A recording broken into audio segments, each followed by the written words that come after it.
जमीन के दाखिल खारिज या परिमार्जन के लिए अब आवेदनकर्ता को केवल 30 दिनों का समय मिलेगा। यदि जमीन की रजिस्ट्री के बाद दाखिल खारिज या परिमार्जन के लिए आवेदन किया गया है और उसमें कोई त्रुटि पाई जाती है तो 30 दिन के भीतर सुधार करना होगा।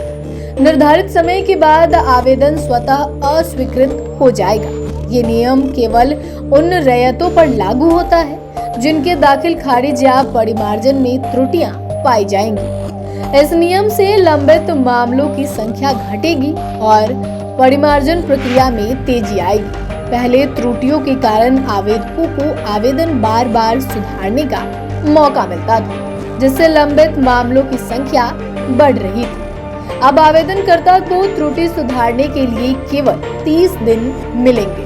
यदि आवेदन में किसी प्रकार की त्रुटि होती है तो संबंधित सीओ आवेदन को आवेदक के लॉगिन में वापस भेज देंगे। आवेदनकर्ता को यह सुनिश्चित करना होगा कि वे आवेदन का स्टेटस नियमित रूप से चेक करें। अगर आवेदन लौटा दिया गया है तो उसे हर हाल में 30 दिनों के अंदर सुधार कर पुनः सबमिट करना होगा। ऐसा न करने पर आवेदन रद्द कर दिया जाएगा।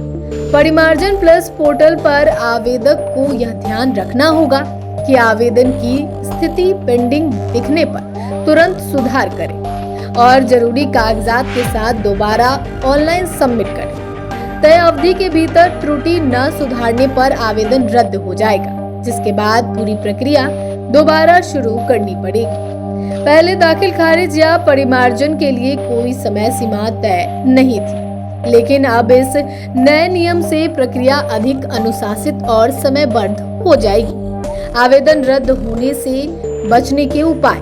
आवेदन के बाद नियमित रूप से लॉगिन में आवेदन का स्टेटस चेक करें। यदि आवेदन लौटाया गया है तो तुरंत उसमें सुधार करें। सभी आवश्यक दस्तावेज संलग्न कर समय सीमा के भीतर पुनः आवेदन सबमिट करें।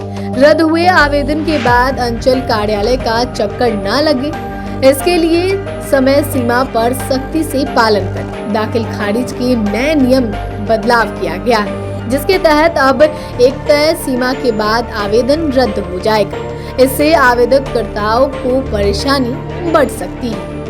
अगर आप रैयती हैं और जमीन के दाखिल खारिज को लेकर आवेदन किया है, अब तक आपको 30 दिनों के भीतर हर हाल में एक काम कर लेना होगा। ऐसा नहीं किया तो आपको दाखिल खारिज आवेदन स्वतः ही अस्वीकृत कर दिया जाएगा और आपको दाखिल खारिज के लिए यहाँ वहाँ चक्कर लगाना पड़ सकता है। हालांकि ऐसा सभी रैयतों को नहीं करना पड़ेगा। यह केवल उन रैयतों के लिए है जिनके दाखिल खारिज आवेदन में किसी प्रकार की त्रुटि रहती है और उनके आवेदन को दोबारा आवेदक के लॉगिन में लौटाया जाता है। ऐसे सभी रैयतों को 30 दिन के भीतर हर हाल में त्रुटि पूर्ण आवेदन को सुधार कर वापस ऑनलाइन करना पड़ेगा, अन्यथा उनके लिए बड़ी मुश्किल खड़ी हो सकती है। आपके आवेदन में किसी प्रकार की त्रुटि है तो एक बार अपना लॉगिन जरूर चेक कर लें। कहीं ऐसा तो नहीं कि आवेदन आपके लॉगिन में पेंडिंग पड़ा हो। अगर ऐसा है तो हर हाल में 30 दिनों के भीतर उसमें सुधार कर उसे दोबारा ऑनलाइन कर दें, वरना आपका आवेदन अस्वीकृत कर दिया जाएगा।